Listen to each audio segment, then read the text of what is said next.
With an explosive premiere 2 episodes on the Separatist planet of Serano, what does episode 3 of The Bad Batch have for us?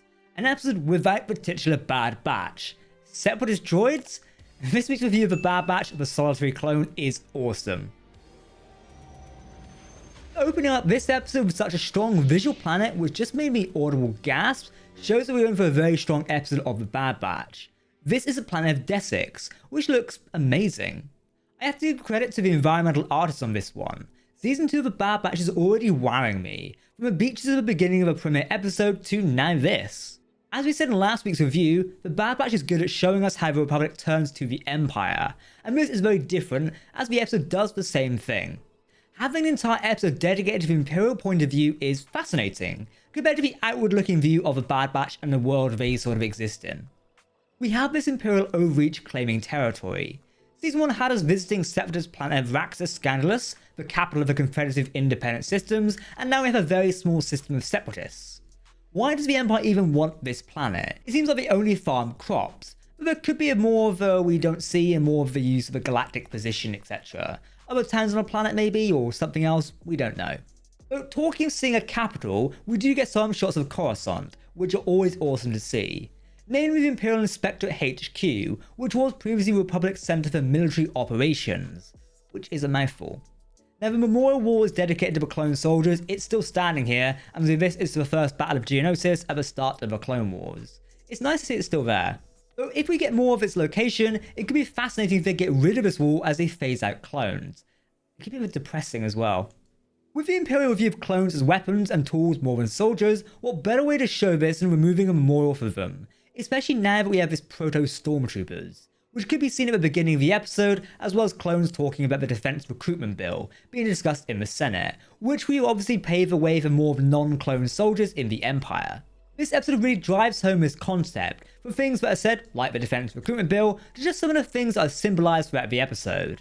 After they've taken the planet Desix, clones are loaded onto the shuttle to leave, and as they're leaving, a shuttle filled with stormtroopers arrives, almost like the changing of the guard is happening right in front of them. A nice little thing I noticed is just how long Crosshair is in recognizing, or reorganizing should I say, between the Republic and the Empire, even more so emphasized than in the first season.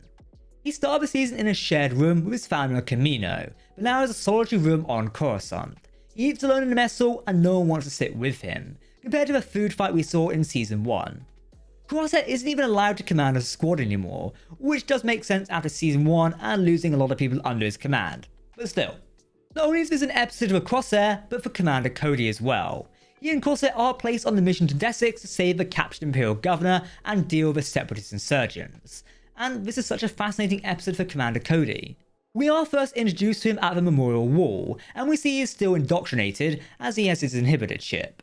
As soon as Crosshair says the word Jedi, he responds with, "Good soldiers follow orders," but it doesn't seem as effective as it originally was. Also commenting on the number of clones who are second guessing Order 66 and walking away. By the end, after the mission, he walks away from Crosshair at the same Memorial Wall, wondering how different he is from a mere battle droid. During a mission on D6, he rescues the governor and promises to peacefully negotiate with the Separatist governor, Amez. But after doing that and giving a promise, he is told to execute Amez and he doesn't, but Crosshair does, because of course he does. This is the beginning of the end for Cody, and we learn at the end that he does go AWOL, fleeing from the Empire. I really love what Cody says to Crosshair near the end of the episode, comparing droids to clones, and the clones can make their own choices, but they also have to live with them. I think Cody fleeing somewhat makes sense naturally if we look at this episode. He's only fleeing his orders to execute someone, but the fact he gave a promise to be peaceful and the fact to be broken, and obviously Crosshair just pulled the trigger. This is the catalyst for him to go AWOL, and we can expect that his decision will put him on a path to meeting of the Bad Batch or maybe even Rex in the future. Will he survive though? Unknown. Okay, so this was a really solid episode of The Bad Batch, without any members of The Bad Batch. And yes, you can say Crosshair is one, but he doesn't really matter anymore. He's really falling down the pro-Empire rabbit hole. So he may have been one in name, but he's no longer one in spirit.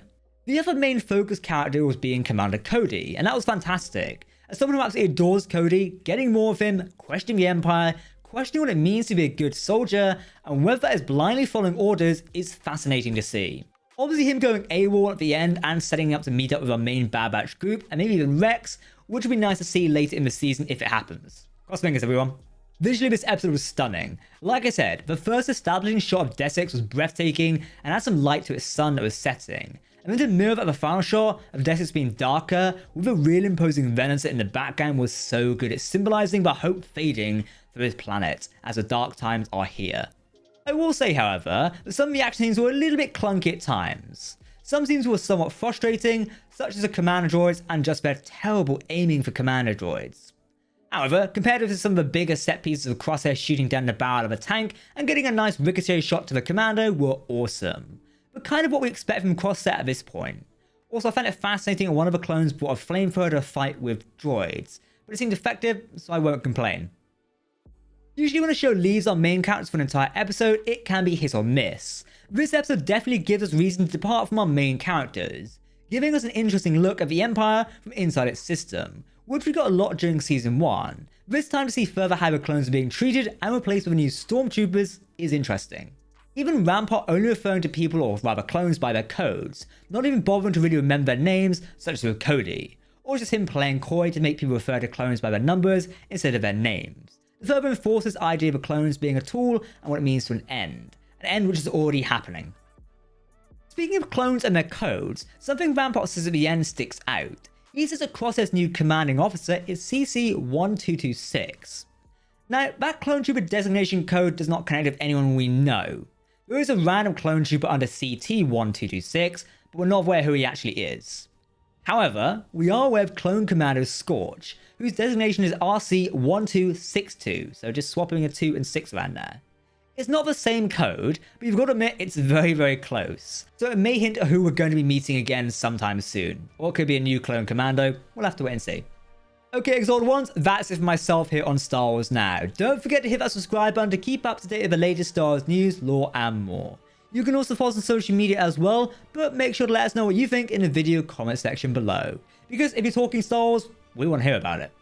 Okay, that's it for myself today, and I'll see you very soon. Goodbye.